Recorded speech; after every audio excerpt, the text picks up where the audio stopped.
Marty watching UFC 322 Jack Della Maddalena versus Islam Makhachev. Coming off of last week to mention some successful plays that I gave out. Our lock of the week was a success, and we're now currently on a bit of a lock of the week win streak. That was Jacqueline Cavalcanti by decision. Other than that, we gave out Christian Leroy Duncan as an underdog. Um, Plus money prop in the Uros Medic versus Salikov fight to end in round one, and as well as picking the main event winner. Now, riding into this week, I feel very, very confident in both my underdog of the week and lock of the week. We're going to start with our lock of the week, which is a very unique prop. This is plus money, so if you are, a common viewer of the channel, I normally give out plus money lock of the weeks. So our lock of the week is going to be in the Jack Della Maddalena fight versus Islam Makhachev. Now, before I give away my lock of the week, I'm going to break down the fight first because it's going to give reasoning onto why this is my lock of the week. So starting with obviously the well-known factor here is Islam Makhachev is moving up to welterweight. He's never fought at welterweight before. Um, there's a lot of questions here, and this is really a 50-50 fight for me. It's a very hard fight to predict because, it's are we going to see this new refined Islam moving up, who's not going to have to suffer a bad weight cut or a straining weight cut? The strength's going to hold up. He's going to be able to take down these bigger guys. There's a lot of questions because, can he have the success with the takedown offense that he did at lightweight? Because, as we've seen, he's struggled to take down guys like Volkanovski at one that's 145 pounder, very, very small compared to a guy like Jack Della Maddalena. Um, Poirier was able to stuff a lot of takedowns as well, even though he was taken down multiple times, but did show some areas in success on defending the takedown of Islam. And Jack's bigger than both of those guys, and Jack's takedown defense did look improved. But if we look through a longer timeline, Jack has struggled with the takedown defense in the past. Bilal was able to take him down a couple of times, but that fight, his takedown defense was tremendous. I mean, even when he was taken down, he was able to get back up almost straight away. Um, his takedown defense looked well over improved in comparison to that Basil Hafez fight. That's a fight that a lot of people are looking back on and saying, "Hold on, if Basil Hafez can take him down, so can Islam." And I agree, 100%. I agree. So there's no question here Islam Makhachev will take down Jack Della Maddalena. He will, in fact, take him down. I guarantee you he will take him down in round one. And to kind of lean into where the direction of Lock of the Week is going, I believe that when the fight begins, Jack and his team, they know that I believe it's pretty evident that he has the cardio advantage here. Volk was able to wear on him in round five, get on top of him, ground and pound him into the mat. Dustin was able to land some good shots on him in round four, and it looked like Dustin was having his way in round five until that good impressive sweep by and takedown by Islam, and then he locked in the Darce choke.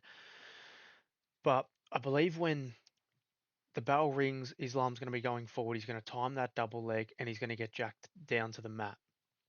I believe that Jack, he's not going to make the same mistakes that Hanato made, looking for a quick scramble and, end up in a bad position. If Jack is going to have to give up round one and sit out the whole round one on bottom off his back, he's going to do it. I truly believe. Um, I love his coaching staff. I love the team that surrounded him. I've watched a lot of videos of them coaching, talking about breakdowns, etc. Coach Ben Vickers, I believe that they're very intelligent, and they're not going to, give Jack the advice on look for a quick screen. Like he's not going to give up a bad position. He's going to take his time. He's not going to allow Islam to even get a submission attempt off on him. They're going to ride it out and wait till round two begins, where it begins back on the feet. That's my opinion. Obviously, I could be wrong. That's my true opinion. And even if Islam, like I said, I truly believe Islam will get him down in round one. I do not believe that he'll sub him in round one. A lot of people do. A lot of people are saying Islam's going to sub him in round one, round two. Definitely a possibility. Do I believe so? No, because I don't think that Islam's going to get him down straight away. I believe that we could be in a scenario where Jack's kind of on the back foot, using his lateral movement. He does have very good lateral movement, good teeps. Um, and I believe he's going to try and force that first bad shot out of Islam. He knows it's coming. When you know something is coming, you're going to tend to have a lot more success in defending it or, anticipating it. So he knows that shot's coming. I could see a pretty good sprawl from Jack. Maybe it gets against the cage, and then we're going to have a bit of a delay. Islam trying to get a trip or something, and just knee the thigh, hold him against the cage for a minute or 90 seconds or whatever it is. Um, which is going to lead me into the direction of our lock of the week because I do believe that this fight will go past round three. I do believe that this fight will go into the championship rounds, and our lock of the week is going to be a very unique property from a unique market. That's going to be Islam Makhachev to take down Jack Della Maddalena one singular time in round two. So you go to takedown markets, anyone in Australia, anyone in New Zealand, you'll have this market. In America, they should because they have a lot of markets we don't have. So I believe they should have this. But if you go to round two, takedown markets, Islam Makhachev to land a singular takedown in round two is plus money. Plus money. So the only way we lose this lock of the week bet is if Jack knocks him out in round one or Islam submits him in round one. When was the last time Islam submitted someone in round one other than Renato Moicano? It wasn't Poirier, wasn't Volk, wasn't Volk in the first fight. Charles was round two.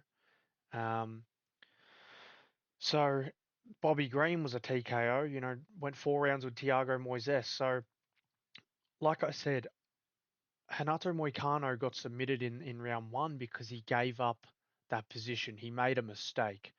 I don't think that Jack's stupid enough to do something like that in the early stages of the biggest fight of his life. I feel like him and his team, if they get taken down early like that and they're in a bad position, they're gonna try and ride that out. They're gonna stay defensively sound and just wait until round two when the fight's standing again. Why is he going to make an early mistake and give up his back or do something silly like Moicano did, look to scramble and then Islam locks in that Dars choke? So I do believe that this fight goes well over round two. And you know, if the fight goes to round two, what are the chances that we see 5 minutes straight of Islam Makhachev and Jack Della Maddalena on the feet? There is no way known in round two Islam Makhachev is going to spend 5 minutes on the feet without shooting a singular takedown. If he does shoot a takedown, obviously there is a chance that it can get denied, but I do believe he's going to shoot it again. Round two was a round where he was able to take down Poirier and control him. He did that in the first fight with Volkanovski. He took down Oliveira in round two and controlled him, and then ended up submitting him. So her lock of the week is going to be Islam Makhachev to take down Jack Della Maddalena one singular time in round two. I believe this is a no-brainer bet. I mean, the only way you're not on my side here is if you believe Islam's going to get the submission in round one, or Jack gets the KO in round one, which is very unlikely. Um, so as I've said, I believe that Islam's going to get the takedown in round one. Jack's going to do a good job in defending himself, not end up in a bad position. I believe he's going to ride out the clock because I feel him and his coaches are intelligent enough to know if Islam and Jack do go to the later rounds, Jack's going to have the advantage. He does have the cardio advantage based on output, based on everything. We look at Islam in that first Volk fight. He struggled in the later rounds. Volk got on top of him, was ground and pounding him. Poirier was able to clip him with some good shots, and he did look, very heavy breath, mouth open. He looked fatigued in the later rounds. So who knows? This, moving up in weight, we could see a bit of a slower Islam. And, if Jack can stuff the takedowns and go to the body, which he does so well, he could potentially get a finish in the later rounds. To conclude my pick on this fight, it's very, very 50-50. It's very 50-50. My It's hard. I'm going to have to say Islam. I'm going to have to say Islam, and I do believe he's going to win a decision. If he does win by submission, I believe it's going to be later on in the fight, which is obviously comes off of my lock of the week. I wouldn't give it out if I believed he's going to finish him early. I don't think Jack's going to get finished in rounds one or round two. I believe it's that competitive of a fight where we're not going to see something like that happen. We're not just going to see a smoke show in round one or, take him down and take the back instantly. We're not going to see that. Jack's got a very good team around him in training with Craig Jones as well. Craig Jones was a big helping hand in preparation for Volkanovski's first fight, in going through submissions with Volk, his main jiu-jitsu coach or partner, and was able to, you know, assist Volk in having success in the grappling defense. So I believe we're going to see that here. Um, yeah, man. Gilbert Burns was able to take Jack down. Basil Hafez was able to take him down. So Islam Makhachev will take Jack down. He will take him down in round one. And if the fight goes to round two, which I strongly believe, and a lot of people do, he's going to take him down in round two. So to conclude our lock of the week, it's going to be Islam Makhachev to take down Jack Della Maddalena one singular time in round two. That is at plus money. That is our lock of the week. And to pick the main event, I'm going to have to say Islam Makhachev wins a decision. Am I confident in that pick? No. Do I think Jack can win? Yes. Am I hoping Jack wins? Absolutely. But the most logical pick here for me seems like Islam Makhachev by decision. Very hard pick to make. Jack could finish him. Jack could win a decision based on damage. So I am picking Islam to win a decision. Moving on. Our underdog of the week is going to be Zhang Weili. If you are a common viewer of the channel, you sub to me, you would have noticed that I've already posted a video, the best underdog at UFC 322, and that is Zhang Weili. Very, very confident here. If you want to see a more in-depth breakdown on this fight, go through a lot more things I won't uncover in this video, go back, watch that video. It's on my channel. But the main reason for this is Valentina has very unimpressive as of late. She's not the Valentina of old. You know, they are only 1 year separated, but older side. She is, you know, on the tail end of her career. If we break down some of her recent performance, that Manon Fiorot fight was very, very close. You know, a couple more strikes for Manon in one of those swing rounds. You know, she's the champ. And Manon Fiorot was able to take her down. You know, that's a big thing here. Manon Fiorot was able to take down Valentina Shevchenko. Zhang Weili has very good takedowns. Um, the fight before that, Valentina. So let's go back a couple of fights. So 5 fights ago, Valentina Shevchenko wins by split decision in a very close fight with Tyler Santos. I believe that Tyler Santos won 3 out of 5 rounds in that bout. If you score it for Valentina, that's very fair shake. But nonetheless, that's a 3-2 decision. That's a split decision win with a woman who's not in the UFC anymore, you know, who ended up losing to Blanchfield by a more definitive decision loss than what Valentina beat her by, and, you know, is coming off of a finish loss to a PFL girl, even though Dakota Dichinova is very impressive. But nonetheless, then we look at the Alexa fight. You know, it was no doubt that she was struggling with the forward pressure of Alexa, the boxing, the forward pressure and the boxing combinations. Valentina does not fight well on the back foot. She fights very, very good in similar scenarios to the Manon Fiorot fight, where it's very flat-footed. If you watch that fight, it's very Valentina's standing still, flat-footed, waiting to counter. Manon's not putting pressure on her, and her significant strikes land per minute rate goes down when she is fighting on the back foot, and she tends to throw less. Um, so, like I said, we look at that Alexa fight, struggled with the forward pressure, ended up slipping on a kick. Alexa takes her back, rear naked chokes her. Now, the second fight, Valentina versus Alexa, the rematch, Alexa was able to have success going forward again with the forward pressure, with the boxing, with the straight punches, was able to drop Valentina and have a very competitive fight. It then took 2 fights for Valentina to say, okay, I don't like the forward pressure. I don't like the boxing of Alexa Grasso. I don't like fighting on the back foot. Let me mix in the grappling. So she did that. She won a very dominant decision victory. Zhang Weili is always going forward. Zhang Weili is a better boxer than Alexa Grasso. She has longer combinations. She's much quicker. And of course, the well-known factor here is the power advantage over Alexa. If Alexa was able to hurt Valentina or drop her, what's Zhang going to do to her? And the thing is, right, if Zhang is going forward like she will, like Alexa did, and Valentina's going to struggle like she did against Alexa, she's not going to be able to rely on the takedowns here. Zhang Weili's coming off of a fight with Tatiana Suarez, who's a very, very credentialed wrestler, and was able to stuff those takedowns. If she can stuff all those takedowns in round 2, 3, 4, 5 against Tatiana Suarez, she's going to be able to do it to Valentina. Um, Tatiana Suarez is a wrestling champion, very, very credentialed. So, you know, she's coming off of a great 5 round fight experience in preparing for a southpaw, which Valentina is a southpaw, and a heavy footed wrestler. So, which is what Valentina, I believe, will turn into after she does struggle on the feet. Because one thing we saw about Manon, after I believe it's like round five, minute 5, minute 6, we do see a bit of a struggle in Valentina. We do see her look more uncomfortable. It's almost like her cardio has dropped. Her output has obviously dropped over the years. And Zhang's going to go forward. She's going to throw long combinations with big power. Valentina's going to back up. She's going to back up against the cage.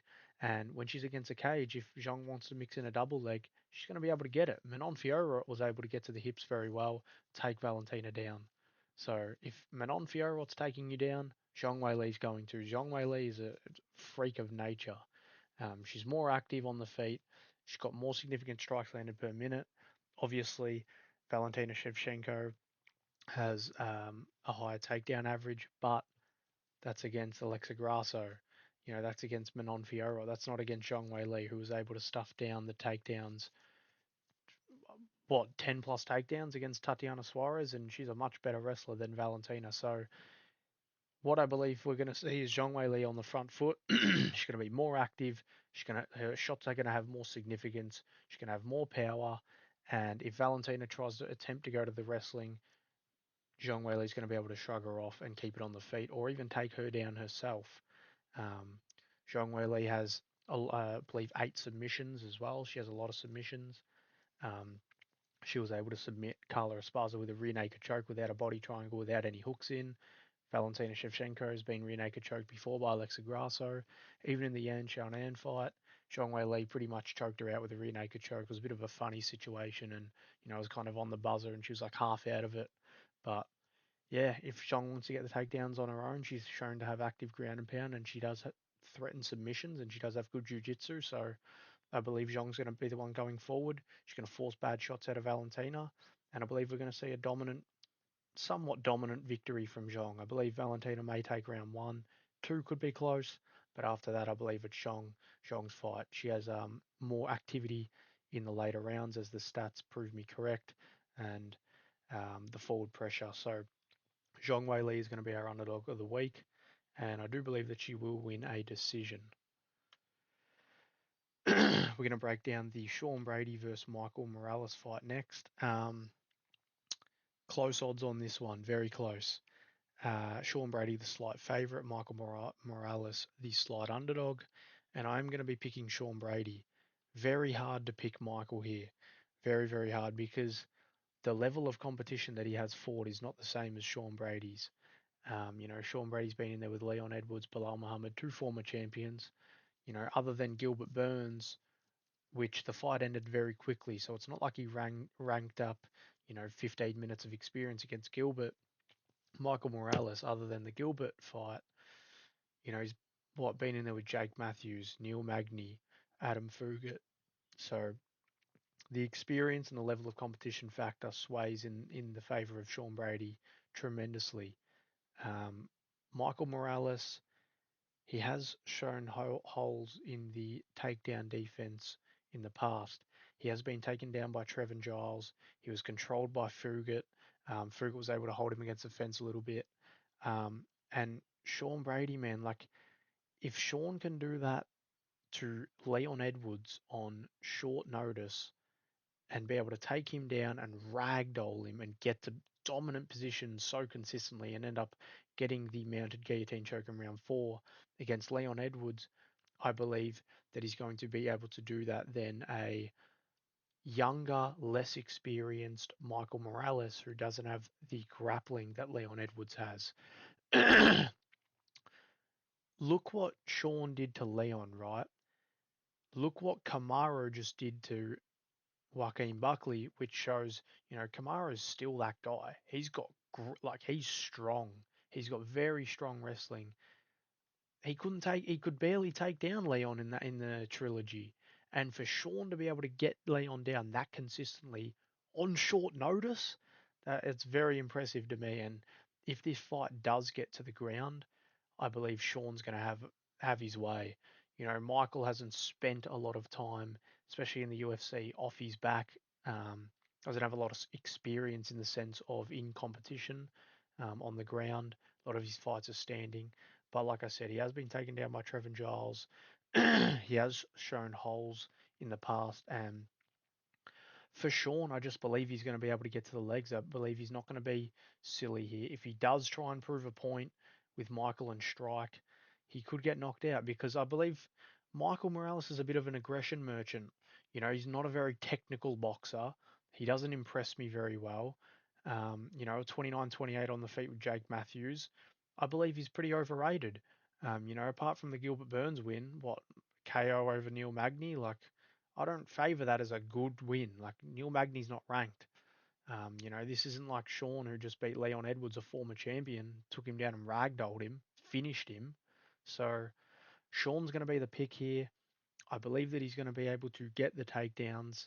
Hopefully he doesn't stay long enough and give Michael enough chance on the feet. He's consistently going forward and just gets to the legs. Doesn't fuck around on the feet because if he fucks around, he'll find out. He's a little bit chinny. Obviously, getting KO'd by Bilal is embarrassing, but Sean Brady is going to be the pick here. I believe he's going to pick up a round 2 submission. I'm going to say he's going to pick up another mounted guillotine. Moving down the card, Leon Edwards, someone we were just speaking about, versus Carlos Prates. I am going to pick Carlos Prates here, but be wary because Leon Edwards 1,000% can win this fight. And I do believe, a lot of people aren't really talking about this, I do believe Leon Edwards will attempt to grapple in this fight. Even I was watching the interview today with Ariel Helwani and he was talking about why Ian Gary did so well against Carlos and he was noting out key things, that point in the direction of a wrestling style approach for this fight. He's saying Ian mix it up very well, using the wrestling and the way he was saying it, it sounded like he's going to mix it up and have a similar game plan to what Ian did. He's not just going to continuously shoot. He's going to stay on the feet. He's going to stay defensively sound, and then time a smart level change and get to the hips and get Carlos down to the ground because Leon has shown that his grappling is pretty good. He's able to get in dominant positions against Bilal. He's able to take Bilal's back with a body triangle in it and multiple times. Kamaru, a singular time, my bad. Kamaru Usman, he was able to get on top of, get in mount. He's got good trips. So, 100% Leon Edwards can take Carlos Prates down. But what I believe is going to happen is just the forward pressure of Carlos. He's shown to have very good cardio, and his takedown defense is pretty good. Later, he was taken down by Ian Gary a bunch of times, which obviously isn't good. But in the later rounds, he was able to keep going forward, be active while going forward and stuff the takedown. So what I truly believe here is we're going to see Leon Edwards be winning this fight until he's not. I wouldn't be surprised if it's a 10-9 Leon Edwards and then Carlos catches him in round 2 or round 3. I am going to be picking Carlos Prates to win by round 3 TKO. I feel like Leon's gonna know and be attentive with the power of Carlos Prates and just try and work his way around around that in a lot of cage control and a lot of offensive wrestling. So I do think he will get him down at least one time in this fight. I feel like Leon's going to have a very kicking style approach, be on the back foot, a lot of low kicks, a lot of teeps, and Leon Edwards can definitely win this fight. A lot of people are disrespecting him, because he lost to Sean. Sean's a tremendous grappler, and Sean's pretty underrated. Maybe that won't look like such a bad loss after he goes out there and submits Michael Morales, but I am going to be picking Carlos. I feel like we're going to see kind of Leon be winning up until he's not. Maybe win round one, round two. Carlos starts to stuff the takedowns. Pardon me. Starts to land the straight shots. Starts to land the knees to the body. Has very good knees to the body. Has multiple knee KOs. And then in round three, I believe he's going to go forward, go for it, and end up getting Leon out of there. So that's going to be our pick for this bout. Carlos Prates by round three TKO. Beneil Dariush versus Benoit Saint Denis. If you're a follower of the channel, my first ever video, how to make money on UFC 317, Beneil Dariush was our underdog of the card against Renato Moicano. We cashed that. But I am going to be picking Benoit here. Mainly because, man, I was not impressed with that fight with Renato.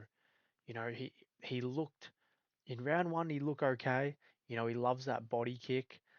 He's got good low kicks too, and he was offensively grappling as well, which I liked. But what I just saw was an older, out of prime version of Beneil, who's slowed down, whose shots didn't look as snappy, and the cardio as well. Like if you watch the Beneil Dariush versus Gamrot fight and you watch the Beneil Dariush versus Moicano fight, it looks like two different fighters. You know, his cardio isn't there, his durability isn't there. Like getting dropped by Moicano, that's not a good look. Um, and obviously, you know, he's been knocked out by Charles now. He's been knocked out badly by Arman, dropped by Renato. He's on the older side. You know, he's not as durable. I'm picking Benoit here. I believe that, you know, there is a chance that Beneil could have a strong round one. He could even win round one. He's got very good scrambles. Like this, it's hard to pick Benoit by submission here because Beneil is literally like, it's almost like there's like some type of like mission, like he cannot get submitted, like he cannot get, like look at the Charles fight when he gets knocked down, like he's scrambling the fuck out of Charles, like while he's like hurt badly, like didn't want to give Charles a submission, like rather take the TKO. Um, Man, he's got such good scrambles, even if we look back at that Gamrot fight. So I do believe that Beneil could win round one. Um, he could out scramble Benoit if Benoit shoots some takedowns. He could end up getting on top, even get his own takedowns, um, or win on the feet. You know, he's not terrible on the feet. He does have decent activity, but then I just believe the cardio, the durability, Benoit going forward. Benoit's not the greatest boxer, and you know, technically wise, and he doesn't throw solid combinations, mainly winging hooks. But I just believe that the durability from Beneil and the cardio, it doesn't look there anymore. You know, if we look back at round two, round three, if there was a round four in that fight with Beneil and Renato, I would have been fucking shitting myself that Renato just clips him with a straight punch and gets him out of there because he looked so fatigued in round three. It was crazy. Like mouth wide open, like literally just trying to survive. Like it looked fucked. Like it was a bad look. So I just believe that the cardio is not there anymore. I believe that, you know, it's just father time catching up to Beneil. Cardio's not there. The chin's not there. He's not as durable. He's not as quick. Um, Picking the younger, fresher fighter, Benoit Saint Denis. I believe he's going to pick up a round two or round three TKO. Beneil could definitely show us you must have forgot moment and beat Benoit. He is a good matchup stylistically, but I just believe with the, you know, the age, the damage, based on how he looked in his last fight, I just cannot seem to pick him. So Benoit Saint Denis by round two, round three TKO. That's going to be it for the main card. A couple of fights we will quickly go over. Malcom Wellmaker, Cody Haddon. So, like I've said before, if you know keep up with the channel, you subscribe to the channel. I've made a video if you want to watch a more in-depth breakdown. Click on that. We go into more things I won't uncover in this video. But welcome Malcom Wellmaker versus Cody Haddon. Picking Malcom Wellmaker here. Odds are very close. Man, I don't understand it. Like to break this down quickly, and like I said, like go watch the other video if you want to hear me, you know, spit some more facts. But Cody Haddon, 13-month layoff, the younger fighter, the smaller fighter, you know, the reach advantage goes to Malcom and the size advantage goes to Malcom. 13-month layoff. He's only fought at the Apex. He's never fought under these bright lights. Malcolm's two fights, although they were on a fight night, they were both crowded events. Um, The experience goes to Malcom, and Cody Haddon's striking defense is very, very poor. His offense is good, and he does throw shots well. He puts the combinations together well, but how he throws them is the problem. He's dipping his head off to the left side. His chin's up in the air. He's throwing from his waist. And, if Malcom Wellmaker's hit 3 right hook KOs in a row, you're dipping your head off of that left side straight into that right hook of Malcom. That's not good. And, another thing here, this fight is on short notice. Malcom Wellmaker was prepared to fight on MSG. Cody Haddon took this fight on about 4 weeks' notice, so that's another thing that's in favour for Malcom here. The level of competition also, only fighting Dan Argueta, being hit clean a bunch of times by Dan, cut open by Dan. If Dan's cutting you open, a guy who's out of the UFC now, I can only imagine what Malcom's going to do to you.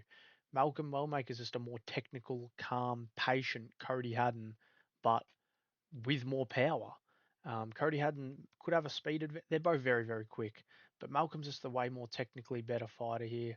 His technical boxing, he's got a more intelligent guard. Um, Defensive striking is so much better. It's so much more there. He's not fucking leaving his chin wide up in the air.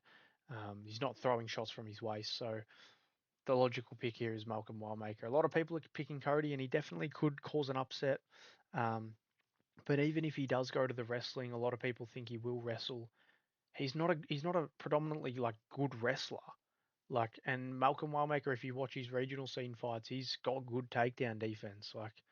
It's not like he doesn't own grappling just because he's knocking everyone out. So Malcom Wellmaker's the pick here for this fight. Um, Bo Nickal.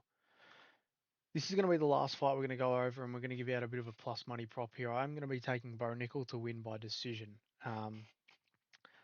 Mainly because what I truly believe is Rodolfo Vieira has fuck all finishing potential on the feet.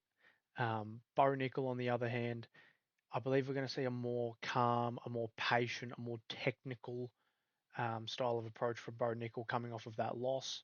Um, as we all know, Bo Nickal, tremendous wrestler. Rodolfo Vieira, tremendous jiu-jitsu. Rodolfo Vieira needs to get a takedown to get to the jiu-jitsu. I don't believe he's going to be able to do so. Um, Hopefully we don't see Bo Nickal be an idiot and try and take down Rodolfo. I feel like if this fight is on the feet, he's going to do just fine. Andre Petroski was able to piece up Rodolfo Vieira for 3 rounds on the feet and win that. As long as the activity is there from Bo, he should be able to win this fight. And even if he does want to get the takedowns, you know, as long as he's careful, he can definitely get the takedowns and just rack up some control time. But like I said, he has to be careful because Adolfo Vieira does have very, very good jiu-jitsu. Um, but yeah, Bo Nickal's going to be the pick here by decision. That's pretty much going to be it for our video. Like I said, lock of the week, it's going to be a takedown market. That prop is Islam Makhachev to get 1 takedown in round 2. I am picking Islam by decision. Not confident in that. Jack definitely can win. I'm rooting for him. Underdog of the week, Zhang Weili. I believe she's going to win a decision, but the pick is just Zhang Weili money line. Sean Brady by sub. Prop there for you guys. Pretty confident in Sean. I believe he's going to be able to take down, an untested Michael Morales. Carlos Prates by round 3 TKO. Benoit Saint Denis to defeat Benil by round 2 or round 3 TKO. Bo Nickal by decision, and Malcom Wellmaker to defeat Cody Haddon. So that's going to be it. Thank you guys so much for the support lately. Just hit 200 subscribers. Very appreciative. There's been a couple of you guys in the comment sections very regularly. So developing a bit of some common viewers. So yeah, man, I'm just thankful for everyone watching and liking, and thank you everyone.